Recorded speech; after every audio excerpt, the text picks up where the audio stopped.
വിശുദ്ധ യോഹന്നാന്റെ സുവിശേഷം 17-ാം അധ്യായം 9 മുതൽ 19 വരെയുള്ള തിരുവചനങ്ങൾ. ശിഷ്യന്മാർക്ക് വേണ്ടി പ്രാർത്ഥിക്കുന്നു. ഞാൻ അവർക്ക് വേണ്ടിയാണ് പ്രാർത്ഥിക്കുന്നത്, ലോകത്തിനു വേണ്ടിയല്ല. അങ്ങ് എനിക്ക് തന്നവർക്ക് വേണ്ടിയാണ് പ്രാർത്ഥിക്കുന്നത്. എന്തെന്നാൽ അവർ അവിടുത്തേക്കുള്ളവരാണ്. എനിക്കുള്ളതെല്ലാം അങ്ങയുടേതാണ്, അങ്ങയ്ക്കുള്ളതെല്ലാം എൻ്റേതും. ഞാൻ അവരിൽ മഹത്വപ്പെട്ടിരിക്കുന്നു. ഇനിമേൽ ഞാൻ ലോകത്തിലല്ല, എന്നാൽ അവർ ലോകത്തിലാണ്. ഞാൻ അങ്ങയുടെ അടുത്തേക്ക് വരുന്നു.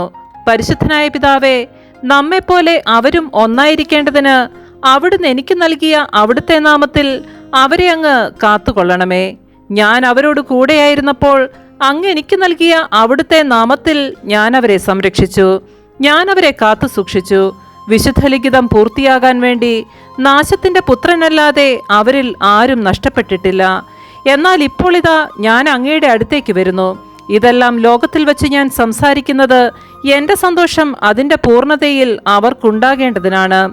അവിടുത്തെ വചനം അവർക്ക് ഞാൻ നൽകിയിരിക്കുന്നു. എന്നാൽ ലോകം അവരെ ദ്വേഷിച്ചു. എന്തെന്നാൽ ഞാൻ ലോകത്തിൻ്റേതല്ലാത്തതുപോലെ അവരും ലോകത്തിൻ്റേതല്ല. ലോകത്തിൽ നിന്ന് അവരെ അവിടുന്ന് എടുക്കണമെന്നല്ല, ദുഷ്ടനിൽ നിന്ന് അവരെ കാത്തുകൊള്ളണമെന്നാണ് ഞാൻ പ്രാർത്ഥിക്കുന്നത്. ഞാൻ ലോകത്തിൻ്റേതല്ലാത്തതുപോലെ അവരും ലോകത്തിൻ്റേതല്ല.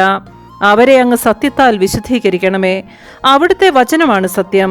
അങ്ങനെ ലോകത്തിലേക്ക് അയച്ചതുപോലെ ഞാനും അവരെ ലോകത്തിലേക്ക് അയച്ചിരിക്കുന്നു.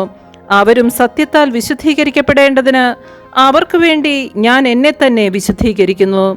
നമ്മുടെ കർത്താവായ മിശിഹായ്ക്ക് സ്തുതി.